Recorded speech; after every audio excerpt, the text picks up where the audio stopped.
جماعة عاملين ايه؟ معاكم محمد شعراوي على قناة محمد شعراوي. تمام.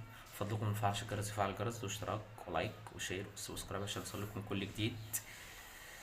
ويلا نبدأ. النهاردة ان شاء الله هنتكلم على حاجة جديدة، وهو انك ازاي تبقى عندك كاريزما، ازاي تبقى متوهج، ازاي تبقى قوي، ازاي تبقى قوي الشخصية، ازاي تبدأ تبهر اللي قدامك بشخصيتك وتفرض سيطرتك عليه، ازاي تكون غني، ازاي توصل وما تبقاش انسان عادي كده وتبقى فري وتقدر ان انت توصل لاي حاجة انت عايزها، ازاي تبقى غني في لحظة، يعني في وقت معين، تمام، مع التعب والسعي، ازاي تقدر تفرض سيطرتك على اي حاجة حواليك وتقدر تستحوذ عليها، ازاي تكون غني.